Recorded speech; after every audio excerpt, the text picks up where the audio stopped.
అకాల వర్షాల వల్ల పంట నష్టపోయిన రైతులు ఆందోళన చెందవలసిన అవసరం లేదని, జరిగిన పంట నష్టానికి నష్టపరిహారం అందిస్తామని, తడిసిన ధాన్యాన్ని కొనుగోలు చేస్తామని రాష్ట్ర పంచాయతీరాజ్, గ్రామీణ అభివృద్ధి, గ్రామీణ నీటి సరఫరా, మహిళా శిశు సంక్షేమ శాఖ మంత్రి సీతక్క అన్నారు.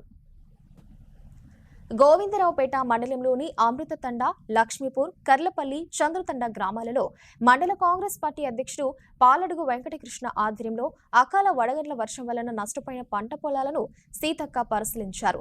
అకస్మాత్తుగా కురిసిన వడగండ్ల వర్షానికి కోతకు వచ్చిన వరి ధాన్యం రాలిపోయి నీటిపాలైందని, వెంటనే పంట నష్టాన్ని అంచనా వేసి నివేదిక ఇవ్వాలని అధికారులను సీతక్క ఆదేశించారు. అలాగే వ్యవసాయ శాఖ మంత్రి తుమ్మల నాగేశ్వరరావుకు ఫోన్ చేసి జరిగిన పంట నష్టాన్ని వివరించి నష్టపరిహారం ఇవ్వాలని కోరారు. మంత్రి నాగేశ్వరరావు పంట నష్టపోయిన రైతులకు నష్టపరిహారం ఇస్తామని హామీ ఇచ్చారు. ఈ కార్యక్రమంలో ములుగు జిల్లా గ్రంథాలయ సంస్థ చైర్మన్ బానోతు రవిచందర్, టీపీసీసీ సభ్యులు, మాజీ market committee chairman Malladi Rama Reddy, Kisan Congress జిల్లా అధ్యక్షులు గొల్లపల్లి రాజేందర్ గౌడ్, రైతులు తదితరులు పాల్గొన్నారు. వాతావరణము ఇట్లా ఉందని చెప్పారు, కానీ చేనుల మీద ఉన్న పంటను మనం ఏం చేయలేం. పరిస్థితి కాపాడాలంటే సరే ఒక దగ్గర కోసిందైతేనేమో కుప్ప పోసుకోవచ్చు, దాని మీద ఒక కవర్ వేసుకొని తడవకుండా చూసుకోవచ్చు. కానీ ఇది మనం ఎట్లా చేసినా అదిగా అయింది. వర్షం రాక వచ్చి రాళ్ల వాన వచ్చి మిమ్మల్ని ఇబ్బంది పెట్టింది. ఎవరు బాధపడకండి, ప్రభుత్వం నుంచి తప్పకుండా ఆదుకుంటాం. ఇప్పుడే తుమ్మల నాగేశ్వరరావు గారితో కూడా మంత్రి గారితో మాట్లాడినాం. వారు ఏమన్నారంటే ఎవరి చేనైతే పోయిందో వాళ్ళే పర్ఫెక్ట్గా రాయను.